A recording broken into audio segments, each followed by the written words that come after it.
சொத்து இருக்கிறது, அதிகாரம் இருக்கிறது, ஓட்டுச்சீட்டும் உன்னிடம் இருக்கிறது, கேள்வி கேட்கும் உரிமை இருக்கிறது, கடமை இருக்கிறது, அறிவும் இருக்கிறது, ஆற்றலும் இருக்கிறது.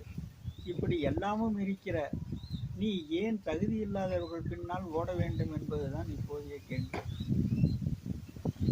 நாம் பின்தொடர்வது புலியாக இருக்க வேண்டுமே தவிர பூனையாக இருக்கக்கூடாது.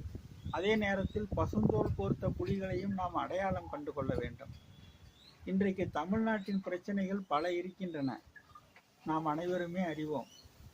கல்வியிலே வியாபாரமாகிவிட்டது, மருத்துவம் வியாபாரமாகிவிட்டது, மக்களுக்கு அடிப்படை வசதிகள் கிடைக்கவில்லை, பாதுகாப்பு கிடைக்கவில்லை, மக்களுக்கு வேண்டிய சேவைகள், அரசு சேவைகள் எல்லாம் இன்றைக்கு விலை கொடுத்து வாங்க வேண்டிய நிலையிலே லஞ்சமும் ஊழலும் கொள்ளையும் பெருக்கெடுத்து விட்டன. ஆதிக்கர்களின் சக்தி தலைவிரித்து ஆடுகிறது. இப்படி எத்தனையோ அடுக்கிக் கொண்டே போகலாம். இந்த பிரச்சனைகளை எல்லாம் தீர்த்து மக்களுக்கு தொண்டாற்றுவேன் என்று வருபவர்களைத்தான் காணோம். அடுத்த நாற்காலி எங்களுக்குத்தான், அடுத்த நாற்காலி எங்களுக்குத்தான், நாங்கள் தான் நாற்காலியை அடுத்ததாக பிடிப்போம் என்று நாற்காலிகளைத்தான் சுற்றி சுற்றி வருகிறார்களே தவிர மக்கள் பிரச்சனைகளை நாங்கள் தீர்த்து வைப்போம் என்று சொல்வதற்கு ஆள் இல்லையே என்ற கவலை தான் நமக்கு எழுகிறது. இப்படி நாற்காலிகளுக்காக அலையக்கூடியவர்களை பின்தொடர்ந்தால் நமக்கு என்ன கிடைக்கும் என்பதை இளைஞர்கள் புரிந்து கொள்ள வேண்டும்.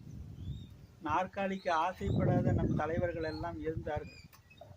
அமரர் வ.உ.சி இருந்தார், அமரர் பசும்பொன் தேவர் இருந்தார், அறிஞர் அண்ணா இருந்தார், அமரர் காமராஜர் இருந்தார். அவர்களெல்லாம் நாற்காலிக்கு ஆசைப்படாதவர்கள், மக்களின் சேவைக்காகவே, இல்லாதவர்களின் நலனுக்காகவே தங்கள் வாழ்க்கையை அர்ப்பணித்தவர்கள். அவர்கள் வழியிலே நாம் சென்று நாம் நம் லட்சியத்தை அடைய வேண்டும்.